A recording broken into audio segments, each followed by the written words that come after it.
हरियाणा 1 नवंबर 1966 को बना और एक छोटा सा हरियाणा जिसमें पेड़ों की संख्या बहुत कम है। यदि मैं वन की कहूं तो बहुत कम पेड़ों की संख्या है और इसमें हम सिर्फ सरकार या विभाग को जिम्मेवार ठहराते हैं।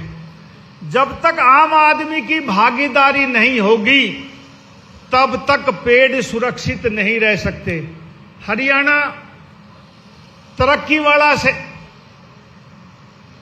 स्टेट है। आप कहीं भी रेलवे लाइन लाएंगे, कहीं एयरपोर्ट लाएंगे, कहीं औद्योगिक क्षेत्र लाएंगे, कहीं भी आप कोई भी विकास के काम करेंगे तो पेड़ का विनाश होना आवश्यक है। लेकिन उस विनाश के साथ साथ आप जब तक पेड़ नए नहीं लगाएंगे तब तक विकास को मैं पूरा नहीं मानता। इसलिए आपकी नैतिक जिम्मेवारी बनती है। और साथियों, मोदी जी ने भी एक नारा दिया कि एक पेड़ मां के नाम। हम तकरीबन लोग हिंदू धर्म से ताल्लुक रखते हैं। अरे एक पेड़ तो हम मरने के बाद भी अपने साथ ले जाते हैं जो जलाने के काम आता है। इसलिए आने वाली नस्लों को भी हम एक अच्छे वातावरण में जीने का अवसर दे सकें, इसलिए कम से कम अपने जीवन में आप 2 पेड़ जरूर लगाएं ताकि ये पेड़ हमें अच्छा वातावरण दें, अच्छी आबो हवा दें। और साथियों, आम आदमी सोचता है कि ये जो हम ऑक्सीजन लेते हैं ये कुदरत ने वैसे ही दे दी। नहीं साथियों, यदि पेड़ नहीं होंगे तो ऑक्सीजन नहीं होगी।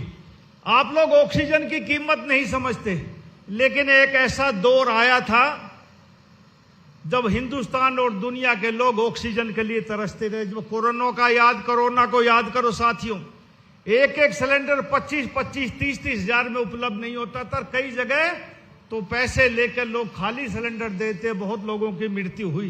तब कुछ लोगों को अंदाजा हुआ कि ये ऑक्सीजन कितनी कीमती है। तो इसलिए मैं आपसे निवेदन करता हूं कि पौधों को, पेड़ों को लगाना नहीं, इनको बच्चों की तरह से 5 साल तक इनका पालन पोषण करना है ताकि ये वृक्ष बड़े होकर हमारे आने वाली पीढ़ियों को एक अच्छे वातावरण में जीने का अवसर दे सकें।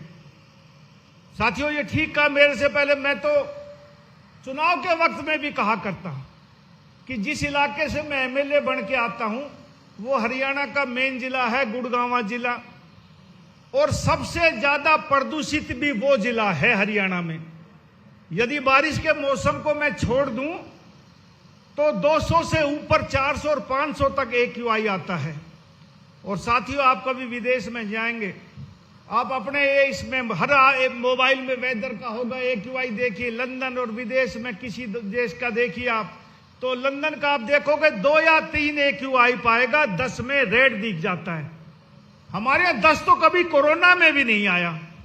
हम 200 भी है तब भी हम संतुष्टि कर लेते कि AQI 200 है, अच्छा मौसम है, आज अच्छा वातावरण है। साथियों, नहीं, मैं ये कह सकता हूं कि मैं NCR में रहते हुए मेरी 10 साल उम्र कम हो गई। और यदि ऐसे ही एयर क्वालिटी इंडेक्स चलता रहा तो आने वाली पीढ़ियों को जीने का, सांस लेने का अवसर नहीं मिलेगा। इसलिए जब तक हम जागृत नहीं होंगे, और ये हरियाणा वासियों की खुशकिस्मती है कि दुनिया का सबसे नवीनतम पहाड़ ये शिवालिक हमारे हरियाणा में है, और दुनिया का सबसे पुरानी पहाड़ी अरावली हरियाणा से होकर गुजरती है। ये कुदरत ने हमें नेमत बख्शी है, और हम इनको भी सुरक्षित और संरक्षित ना कर सके तो हमारे पीढ़ियों को, आने वाले को क्या फायदा होगा। इसलिए इस वन महोत्सव के अवसर पर मैं आप लोगों से हाथ जोड़ के प्रार्थना करता हूं कि आप तकरीबन गांव के चुने हुए आदमी है, सब संपन्न लोग हैं। अपने आने वाले बच्चों के लिए, उनके यादगार पुराने बुजुर्गों के लिए 1-1, 2-2 पेड़ जरूर लगाएं, और उनको सुरक्षित और संरक्षित करने के लिए आप उसकी सेवा करें। मैं माननीय मुख्यमंत्री जी का और सभी मंच पर बैठे हुए अतिथिगणों का अपनी तरफ से, वन विभाग की तरफ से हार्दिक अभिनंदन और शुक्रिया अदा करता हूं, और आप सबका भी अभिनंदन, शुक्रिया अदा